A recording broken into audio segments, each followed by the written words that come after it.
Ah yes, Bedrock. Big salmon, spontaneous deaths, and flying squid. But we're here for absolutely none of that, because inside of settings, we now have a vibrant visuals. Hello everybody! Today, we're going to be looking at how this visual enhancement improves the game. To see all there is to see, visit as many possible biomes and dimensions, and rating it on its looks, practicality, and performance on a scale of 1 to 5. So, without further ado, let's hop into a fresh Minecraft world. On hardcore, because why not? Villager 64. Ah.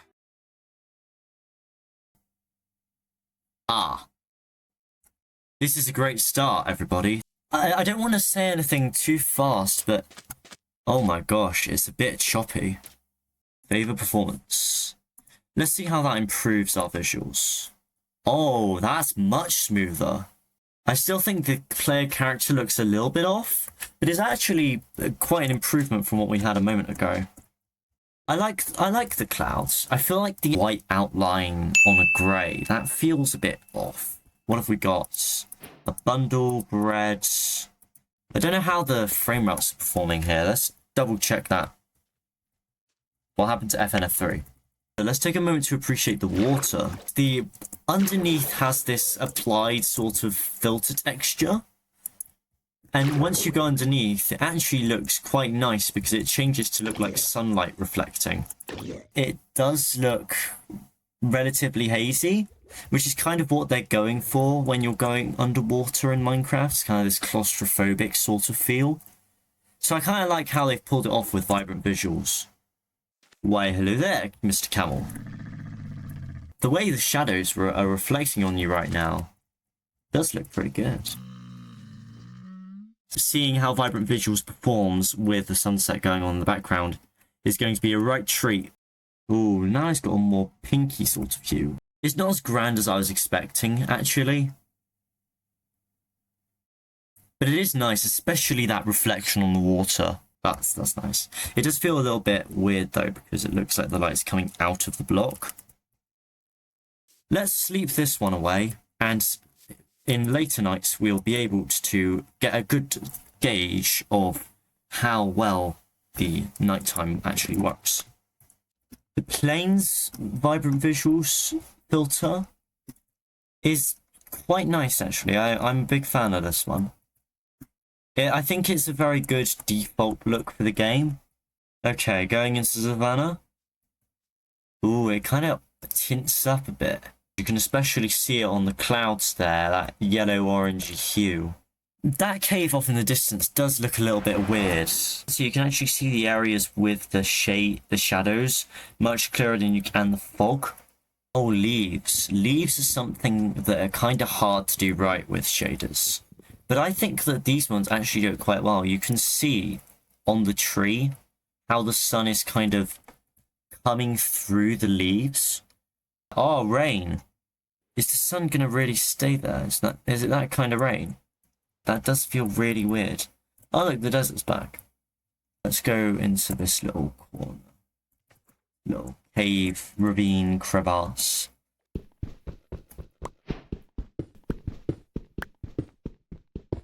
Let's get ourselves some torches going. No dynamic lighting, but there is a little glow effect when you hold a torch. When you look at them, they look normal, but then when you go out a bit, this kind of like, as you can see on that far one over there, I don't know if you guys can see, there's sort of like light against the dark contrast. Gives the torches a lot more personality. The deeper we go, I believe the darker it gets. That actually isn't too bad. Oh yeah, the way that the shadows kind of work for the mobs, and the way the shadows work for the player, them being pixelated specifically, I feel like it maps out quite well, but it also looks a little bit weird in places. A little funky. This is a cave and a zombie villager.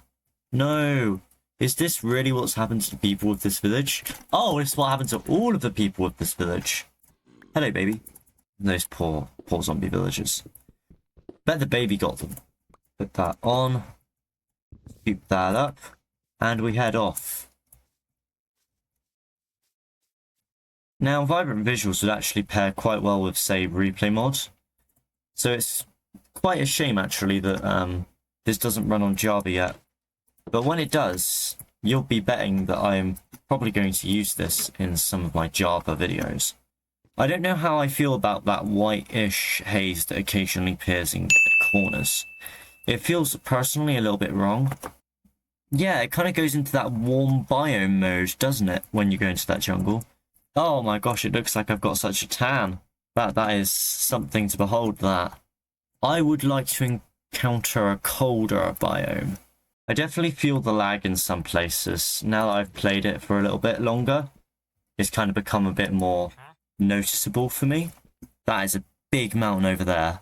If we climb to the top of this little hill, we might find something new. It looks like there's a beginning of a mountain over there. After travelling to the mountains, I gathered some resources.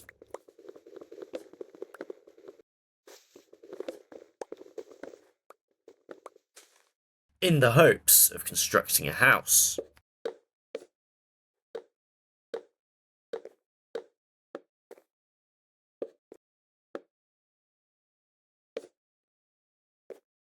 However, it was during this process that I met an unfortunate end. I didn't even get to finish the house. This isn't the end of the video though. We haven't seen half of the things that Vibrant Visuals offers in Minecraft. So I think we'll hop into a creative world and try and find some of the Vibrant Visuals effects a little less organically. Ah, look, Pale Gardens. Look at that block. Oh my gosh. Oh, and that light. The sun's being blotted out. In the centre of the Pale Gardens biome, then the tint's fine. But the moment I go to sort of the edge, it kind of lightens up a bit more. If only the Pale Gardens was bigger, we could appreciate this better. Let's see what happens in the cherry blossom. I'm expecting it to kind of tint pink. Doesn't look like much change actually. And when we go into the cold mountain biome, do you see that? It went darker blue. That glow lichen. You really get a kind of pop of light occasionally, which I think really enhances kind of visibility. And we also have the opportunity to have a look at a trial chamber. They don't have the same kind of glow as the spider spawners do, but I think you can see a difference between when the copper bulbs are more dim and when they're more bright. There's definitely a light intensity difference there, which I think is a really nice touch. It becomes a bit more orangey. So we've actually made it into an ancient city here. Oh my gosh, this looks like a bunch of stars. Editing Villager here, looking at the designs of the skull actually reminds me a lot of The Matrix and how like computer programs are represented in media as well. The lava doesn't really feel like it's changed, though it feels a lot more red. Oh, there he goes. There he goes. Those blue particles look so out of place before. Look at the way that his hands are glowing though. Like, I think that's the volumetric fog. But I definitely think that they've pulled off the blue glow very well here. You were close, buddy, but you're not close enough, sorry. Over here we can also see ourselves a ruined portal. The crying obsidian especially sticks out quite a bit here. Let's head into the nether. Ah, I see. So Vibrant Visuals applies this particle effect and also these fog effects, but this especially in the Soul Sand Valley really adds a layer of ambience and kind of eeriness to the landscape, and we can really see the contrast in sort of red tint to make these biomes, nethery biomes, feel a bit more distinct. But there's one more biome that I want to check out. Ah yes, the End Portal Gateway. Let's put these eyes in and see what the end looks like with vibrant visuals installed.